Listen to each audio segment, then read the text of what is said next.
जय हिंद दोस्तों। चलिए दोस्तों बात करते हैं इस एक और क्वेश्चन के बारे में। इस क्वेश्चन में एग्जामिनर ने कहा a farmer divide his heirs of an number of an cows among his 4 son that first son got half, यानी पहले सन को 1/2 मिलता है एंड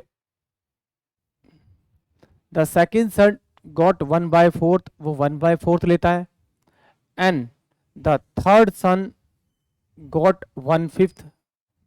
1/5 मिलता है एंड द फोर्थ सन को जो मिलती है वो 7 काउ मिलती है। तो एग्जामिनर पूछ रहा है द वैल्यू ऑफ एन। तो मैंने ऑलरेडी बताया है, जब भी इस टाइप का क्वेश्चन आए तो आप इसके डिनोमिनेटर को देखो, यानी कि हर को देखो, या हर में अगर मैं इसका एलसीएम लूँ तो मेरे पास में 20 आएगा।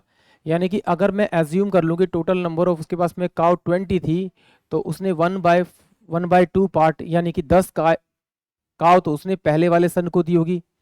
1/4 पार्ट यानी कि 5 जो काउ दी होगी उसने सेकंड वाले को दी होगी।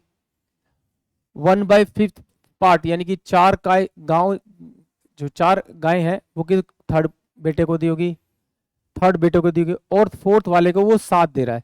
तो अगर मैं इन तीनों का सम करूं तो मेरे पास में 19 आएगा, और ये टोटल 20 है और 20 में से 19 जाएगा तो मेरे पास 1 बचेगा, और ये 1 जो बचेगा वो कह रहा है कि वो फोर्थ सन को मिला हुआ। बट एग्जामिनर ने कहा ये 1 नहीं है बेटा, ये 7 है।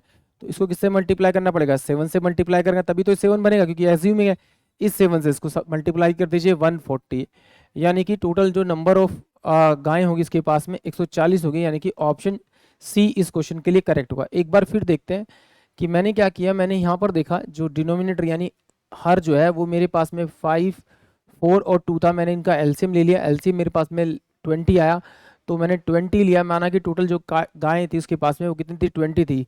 20 का 1/2 पार्ट तो उसने पहले सन को दे दिया, यानी 10 गायें दे दी उसमें से, और 1/4 दूसरे सन को दे दिया, यानी 5 गायें दे दी। 1/5 यानी थर्ड को दे दिया, यानी 1/5 यानी कि 4 गायें दे दी। इन सबको जोड़ा तो टोटल 19 काउ वो डिस्ट्रीब्यूट कर चुका था अपने तीनों बच्चों में। बट टोटल जो हमने मानी थी वो गाँव जो गाय थी उसके पास कितनी थी? 20। तो 20 में से अगर मैंने 19 माइनस किया तो रिमेनिंग जो गाय बची वो एक थी, जो कि वो 4 सन को देगा। बट जबकि एग्जामिनर कह रहा है वो एक गाय नहीं थी, 7 थी। इस एक को 7 बनाने के लिए किससे मल्टीप्लाई करना पड़ेगा? 7 से। जिससे आप इसे मल्टीप्लाई करोगे उसी से आप 20 को मल्टीप्लाई कर दीजिए, आपको आपका करेक्ट आंसर मिल जाएगा, यानी कि ऑप्शन सी मिल जाएगा।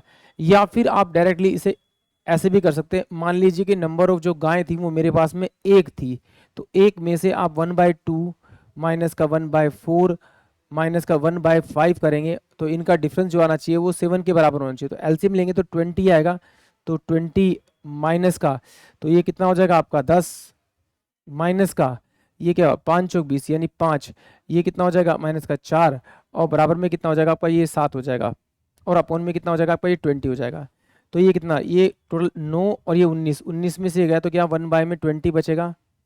20 बराबर में ये 7 है, तो एक बराबर किसके होगा आपका? 20 इंटू में 7, यानी कि 7 दूनी 14, 140। या फिर ऐसे ले लीजिए कि ये n1 है तो n/2 दिया, n/2 दिया, n/4 दिया, n/5 दिया, n/5 दिया। तो ये सॉल्व करने के बाद क्या आएगा? n/20 आया। जब n/20 आया तो मैंने उसको उधर भेजा, यानी n/20 बराबर में 7 हो गया, तो n की जो वैल्यू आ गई कितने की? 140, यानी कि ऑप्शन जो सी होगा वो इस क्वेश्चन के लिए करेक्ट होगा। आई होप आप सभी को क्वेश्चन समझ में आया होगा। जय हिंद, जय भारत।